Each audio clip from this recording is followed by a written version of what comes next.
Saya masuk Islam terpaksa. Tujuan saya membaca isi Al-Quran adalah memfitnah Islam.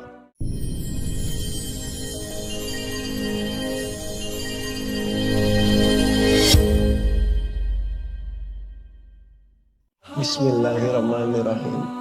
Jika ada kebaikan yang saya ucapkan di sini itu karena semua kehendak Allah. Jika ada kekhilafan yang terucap, berarti itu kehendak Allah memelintir lidah saya. Saya mohon maaf jika ada kekhilafan.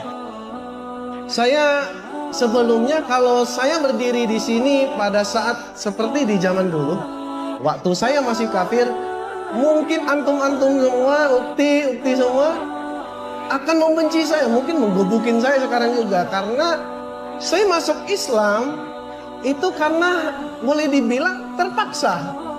Tujuan saya membaca isi Al-Quran dan hadis, astagfirullahaladzim, adalah memfitnah Islam, memfitnah Rasulullah.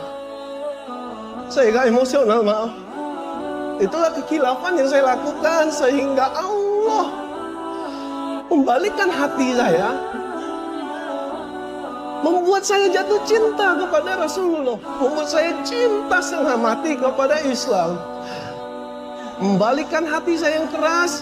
Insya Allah, saya akan menjadi salah satu mujahid di medan perang ketika Islam diperangi oleh siapapun.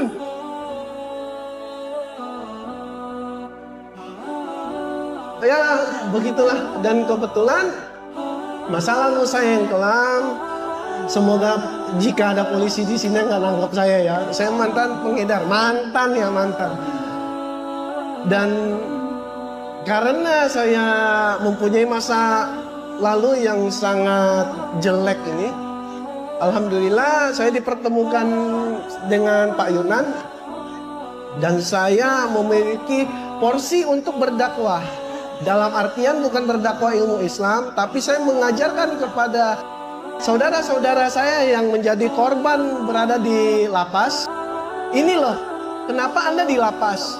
Ini loh, keburukan memakai narkoba, barang jahanam. Ketika saya mencoba untuk memfitnah isi Al-Quran tentang poligami, saya berusaha memfitnah Rasulullah SAW. Dia adalah hypersex. Maaf, saya harus mengatakan ini kesungguhan yang ada di hati saya dulu. Saya ingin memfitnah Islam. Islam itu keras, mengajarkan perang. Islam itu radikal. Subhanallah. Alhamdulillah, Allah putar balik semuanya dengan isi Al-Quran. Semua jawabannya ada di situ. Islam cinta damai. Islam menggunakan poligami ini untuk memuliakan wanita.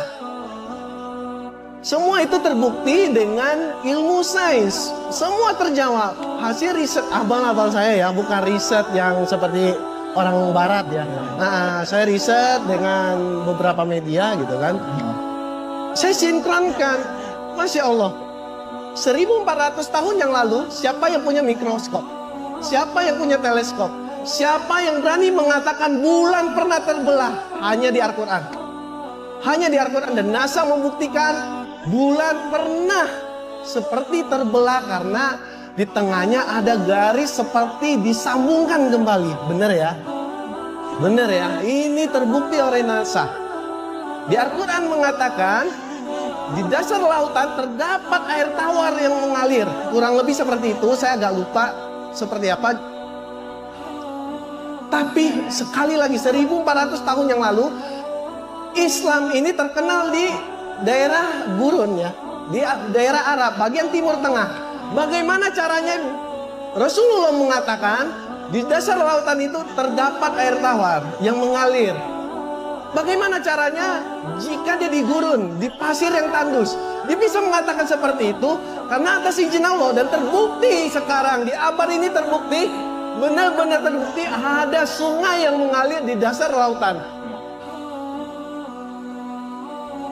Saya itu berusaha memualafkan sebanyak mungkin kafir-kafir yang ada di Indonesia. Tapi dengan catatan saya tidak memaksa mereka yang berdiskusi dengan saya terlebih dahulu. atau tidak, mereka sudah yakin mau masuk Islam lalu mengkontak Mualaf Center. Mencari pahala yang mungkin tersisa yang ada di dunia ini, yang mungkin belum terjangkau sama ustadz-ustadz yang lain. Istilahnya rempah-rempahannya lah, kayak jadi security di acara, mensyahadatkan orang, ya seperti berdakwah untuk para narapidana terutama yang bermasalah di kasus narkoba.